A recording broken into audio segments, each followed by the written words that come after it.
Welcome to another talk from the Alan Watts radio series number 5, Myth and Religion. This is a talk on the contrast between classical Eastern and traditional Western mythologies. Recorded in Philadelphia in April of 1971, it's called Not What Should Be, Not What Might Be, but What Is. Here's Alan Watts.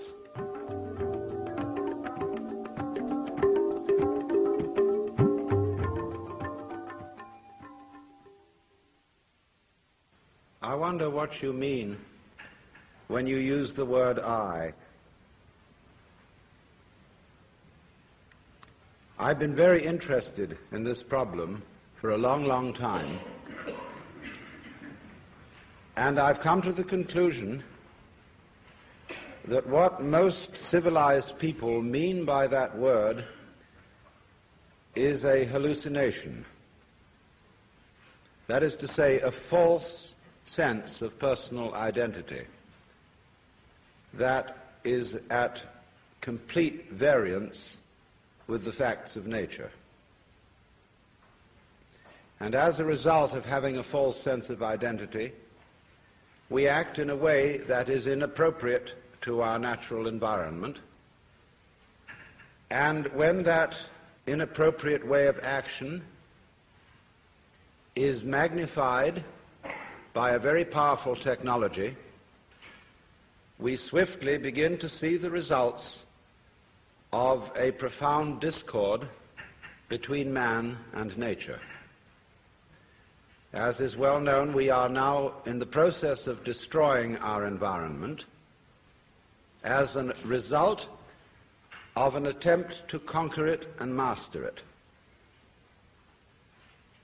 And we have not realized, therefore, that our environment is not something other than ourselves. In assuming that it is, we have made a great mistake and are now paying the price for it. But most people would agree with the lines of the poet who said, "I, a stranger and afraid, in a world I never made," because we have the strong sensation that our own being inside our skin is extremely different from the world outside our skin. That while there may be intelligence inside human skins, and while there may be values and loving feelings, outside the skin is a world of mechanical process which does not give a damn about any individual and which is basically unintelligent, being gyrations of blind force, and so far as the merely biological world is concerned, gyrations of libido, which is Freud's word for blind lust. There are many people who say they don't believe that the world is like that, but under the control of a wise, just, and beneficent God. Although many people say that they believe that to be the case, very few people in fact believe that to be the case. A great many people believe that they ought to believe in God, but they don't, actually. Because the idea of God as handed down in popular Christianity and Judaism and Islam has become implausible to most educated people. They would love to believe it, but they can't. And what has become the common sense of the average person is the avant-garde thinking of the 18th and 19th centuries of the West, which is the mechanical universe, and most of them have not even caught up in their common sense with the universe of modern physics, because we think about the world in Newtonian categories and not so much in the categories of quantum theory. Psychoanalysis, for example, is a Newtonian conception of our psychological mechanisms.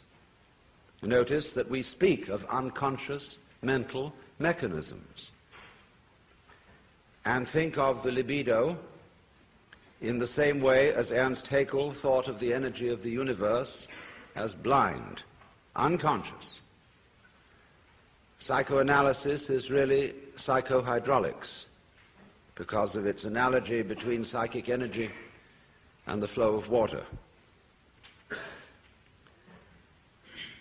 In all this, the view of the 19th century is that the human psyche, the mind, the ego, the superego, the id, all this is basically a mechanical functioning.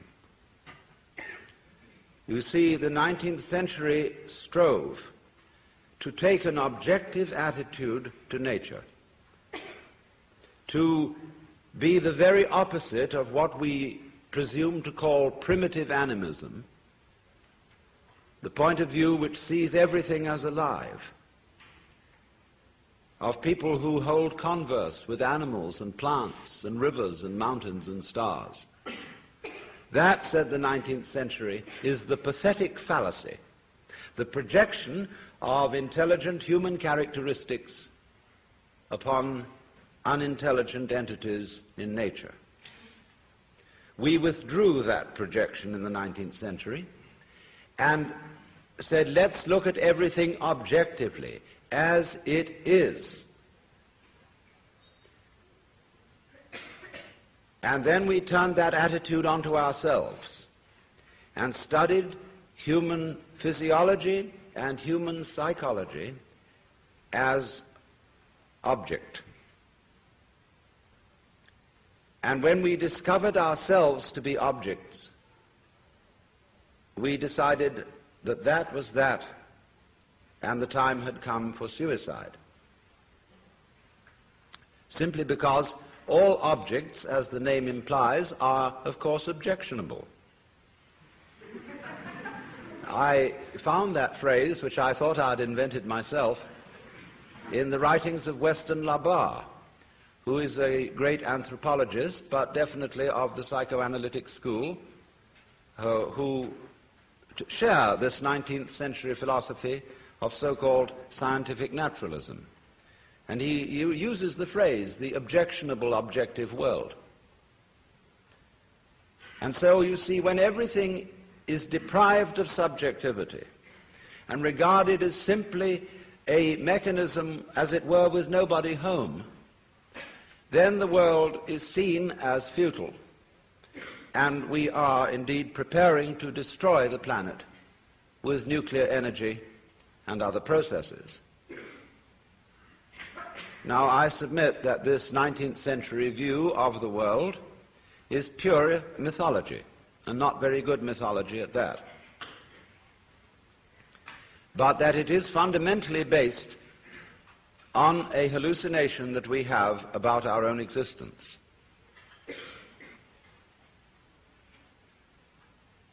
It should be obvious that the human being goes with the rest of the universe. Even though we say in popular speech, I came into this world. Now, it is not true that you came into this world. You came out of it. In the same way as a flower comes out of a plant, or a fruit comes out of a tree. And as an apple tree apples, the solar system in which we live, and therefore the galaxy in which we live, and therefore the system of galaxies in which we live, that system peoples. And therefore people are an expression of its energy and of its nature. If people are intelligent, and I suppose we have to grant that if, then the energy which people express must also be intelligent.